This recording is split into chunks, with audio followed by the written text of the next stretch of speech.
Hello again! This is the part 9 of my electric sailboat conversion project.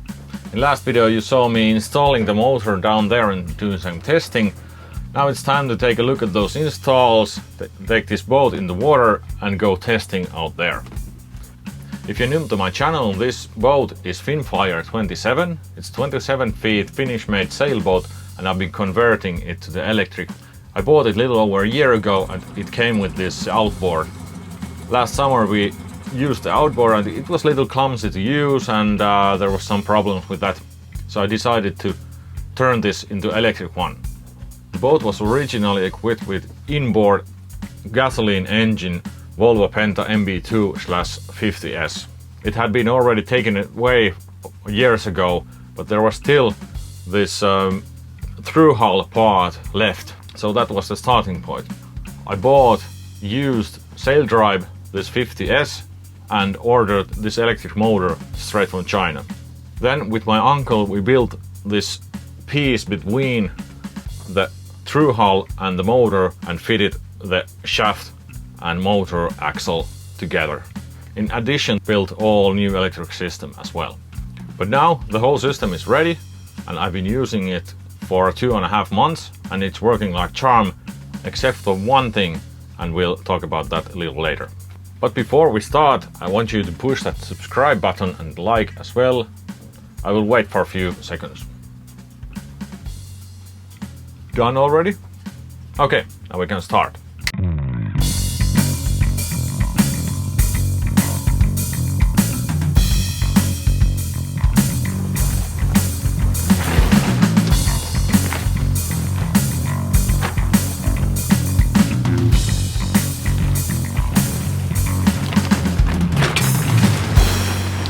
Last thing I had to do to get this on water was to get this prop. My uncle, which you saw in the workshop videos, he actually has the same sail drive and he's also doing electric conversion a little bit differently than I, and he designed and made a 3D printed plastic folding propeller for this. We haven't yet tested it, so I didn't want to put that prototype for my boat just yet. We have to spin it around and test it in the bucket of water or something. But yeah, now we have a prop and there was quite some work to get it in, so let's take a closer look. So this is an original propeller for the sail drive and yeah, it fits perfectly, but we had some issues with this nut. So my uncle, from who I borrowed this, gave me a nut to attach it as well, but it turned out that his sail drive had been remachined to metric thread, and this little beast has a imperial thread in its propeller shaft. So it took me a whole day to find one nut, and it's not stainless, it's steel nut, and I had to drill a hole for the pin, and then I put some Sikaflex around it so water cannot go that much in there. So I hope this will last this summer. After all, we are on the lake and it's not salt water, so I don't think this is going to be that big of an issue here. But everything should be fine now. I'm putting her in the water in a couple of days, so looking forward to that, and hope everything is waterproof and hope the motor works as it should. So it's 29th of May and the boat is just right about to get in the water, and yeah, we'll see if it floats.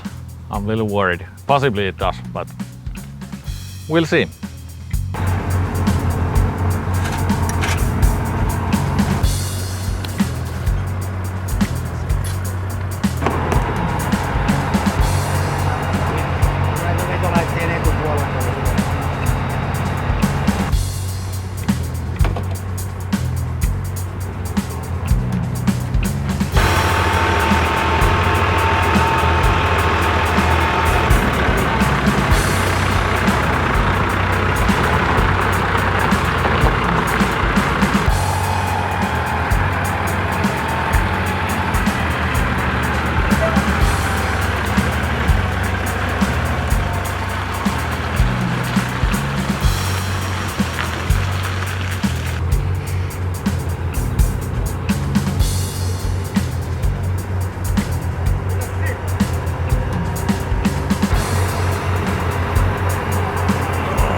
So the boat floats. After the splashing, I didn't have any time to film. There was quite a bit of hassle. But now let's take a look at the final install and how all things have found their places. So the electric motor lives down here. This is the step from the cockpit, and I can remove it just like this. So this is the familiar view you have seen many times before, but the electric motor is here.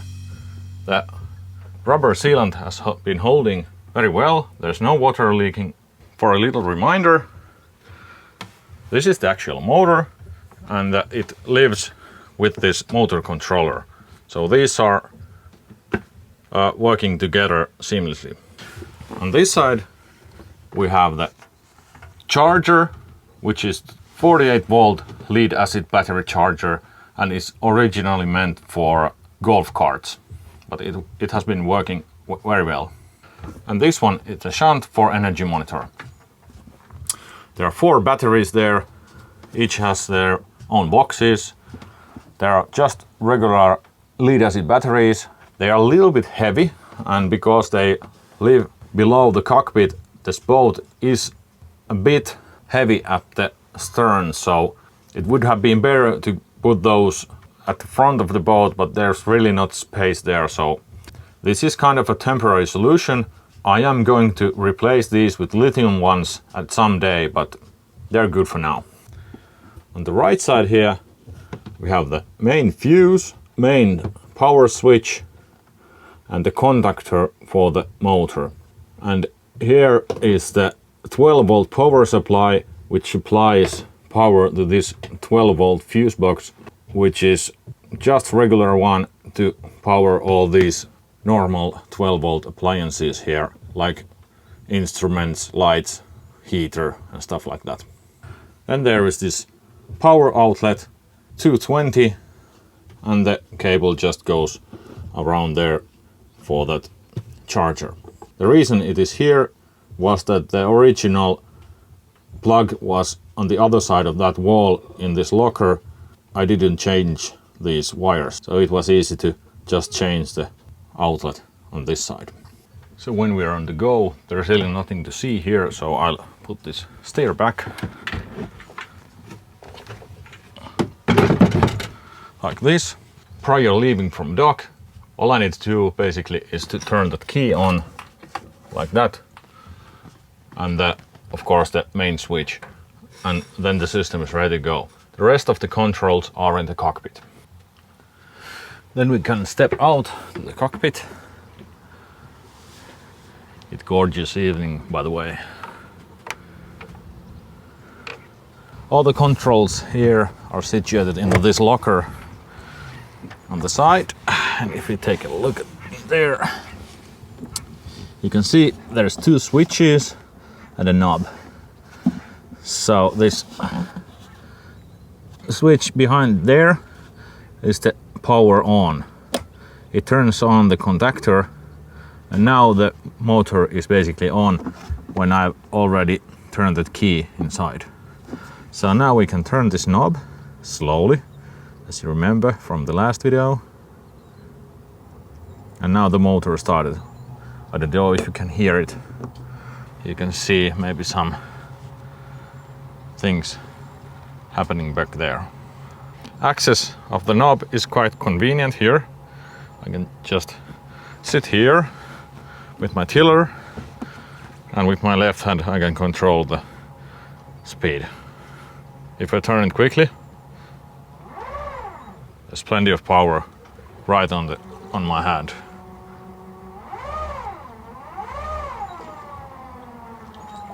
Like that. So there's plenty of power on the boat this size. You can probably see behind me, if I turn this knob, we're on the pier right now, so we're not going anywhere, but when I turn this right up, it will immediately move the boat. So there's plenty of power in that motor.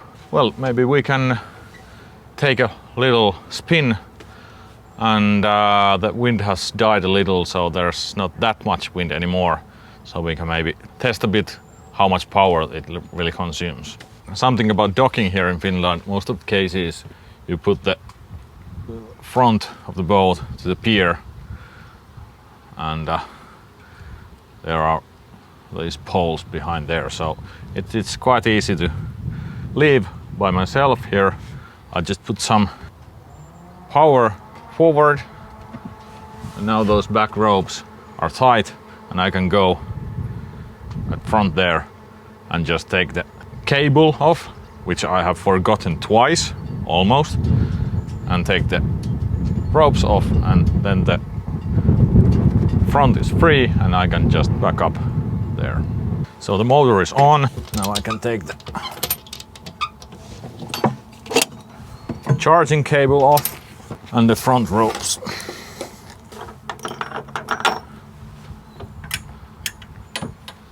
And the wind is coming straight from the nose, so it will push the boat backwards. Now the front is free. So now I turn the power down like this and just pull here.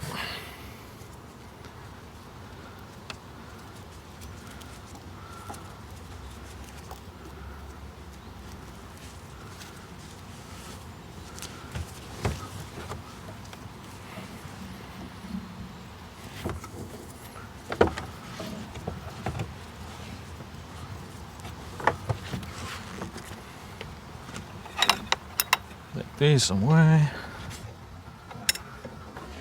Other side as well. Oops. You have to be careful with these ropes, you don't want to get them to the propeller. And now I have access to the motor here. I push the button backwards. Give it a little push like that. Going backwards is as difficult as with regular engine. So you need a little speed to really steer it with this rudder. Okay, now we're off. Now I push the button forward and give some power like that. Now this basically turns at this place with this motor. There's so much power. And we're off. You can see the speed here, the depth here. One thing about the depth, it's meters from the bottom of the keel, but when the motor is spinning, it gives some interference for that depth sensor, so you have to keep that in mind.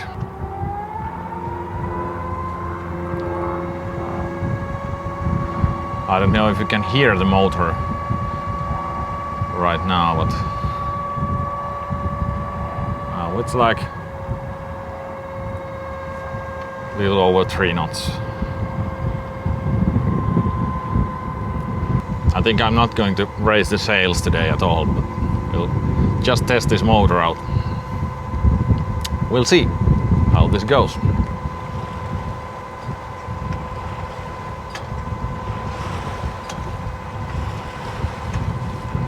Quite a nice evening. I think I changed my mind already. I'm definitely gonna sail today, so evening sail. So basically the distance from the harbor to where I normally set up the sails is just a few hundred meters, so the usage of this motor is quite low when you're going to sail out here. So it's quite nice. There's probably many places in the world and in the coast of Finland or somewhere else that you have to motor just a bit more to get in the free waters to raise up the sails, etc. So this is quite optimal place to have this kind of motor. We're on the side wind, so it really shouldn't affect the speed just that much.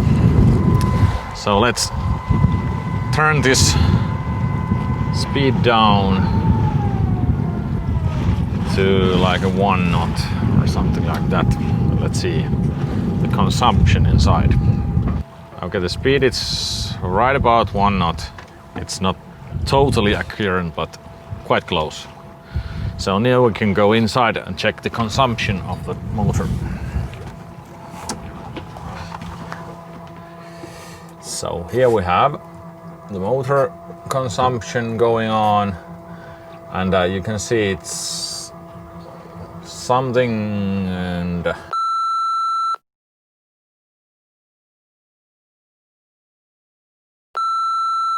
140 watts, and there is 20 watts from that contactor, currently 20 watts that is going just on the contactor. So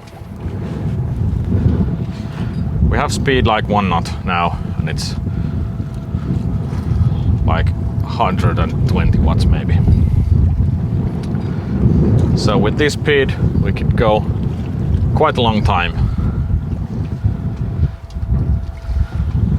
So let's raise the speed to just about 2 knots.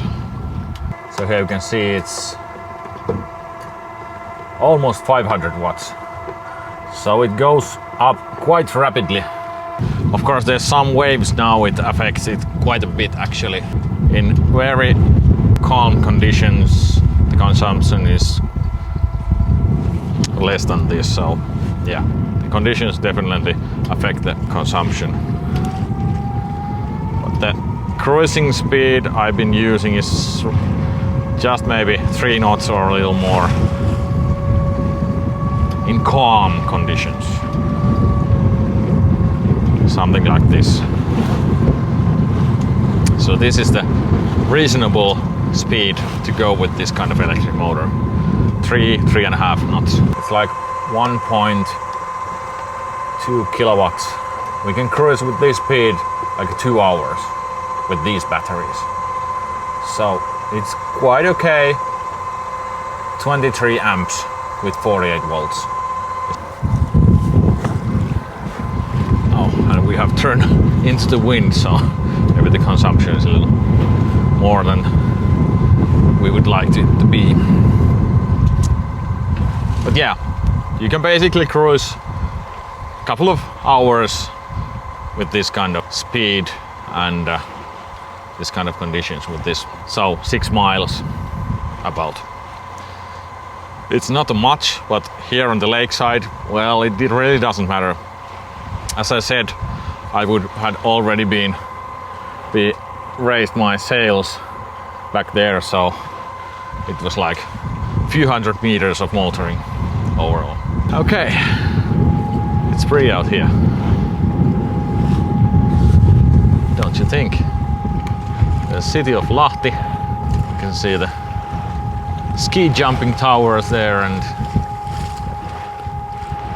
okay, but let's talk about some of those issues I mentioned. There's basically one issue, that it's not of the motor but from the sail drive. The problem is that the gear forward doesn't work in the sail drive. So in last video I mentioned that I have to change the rotation direction of the motor so I can use the forward gear of that sail drive to make it rotate in the right direction, you know. But it turned out on the first run from the pier there was some crackling noise and the gear didn't hold, and I was like, what happens? It turned out that the gear forward is just a little bit worn out so that it doesn't hold. So now I've been using the gear stick to put it on the reverse gear and rotating the motor in that direction I showed you last time. So I can control the backwards, forward here, and in this case now the motor is turning one direction and the sail drive is turning the wrong direction. I'm not really sure how long-term solution this is, because there is this bearing that should be holding against the sail drive bottom part here. So it may be that I need to take that sail drive apart again and change the interiors or buy a new sail drive. Problem is that you don't get any parts for this sail drive anywhere. So That's a little bit of bummer. It's working all right, but you can probably hear the sound. It keeps this quite loud whining sound when it's rotating forward. If I push the button here and put it on the reverse gear, it is much more silent. It's totally different animal. So yeah, that's basically the only issue I had. It has nothing to do with the motor. The motor has been working like a charm. There's nothing wrong with that. This is really convenient, and I will definitely recommend this kind of setup for anyone that is sailing in this kind of boat. This is 27 feet, quite small, plenty of power for this. The top speed is like 5 knots, but the consumption is considerably higher, so it's not that usable. But yeah, if you have a smallish boat, like below 30 feet, this is a no-brainer. This is a sailboat after all. And I wouldn't go back to that engine. There's no smells, no gasoline, not anything to really worry about, not changing oils or anything like that. So it's really nice and elegant solution here. Now, when I have done jammering on, I think I'll open up that front sail, and for the first time in this channel.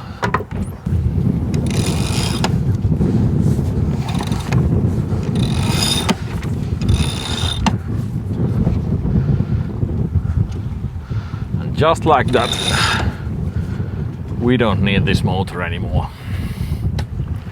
Now I turned it off. Here we go. I have to be a little careful with that camera though.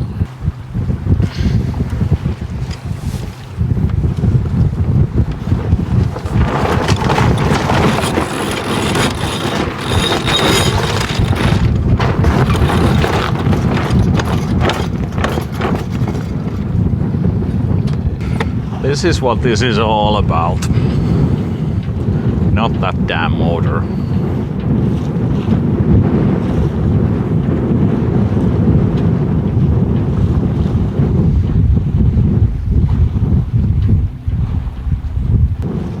Already doing much faster with just the head sail on. So, this is quite nice way to end this video. I really appreciate you watched this, and I hope you already pushed that subscribe button. This was part 9 and the last one of this electric sailboat conversion, and I really hope that we can see you soon with the next episode, where we're going to design a new 50-foot cruising sailboat which I can live on for many years. So looking forward to that. Meanwhile, when there's still some summer left here in Finland, in the Nordics, in the Arctic,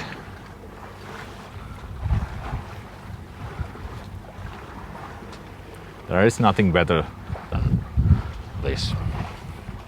Bye.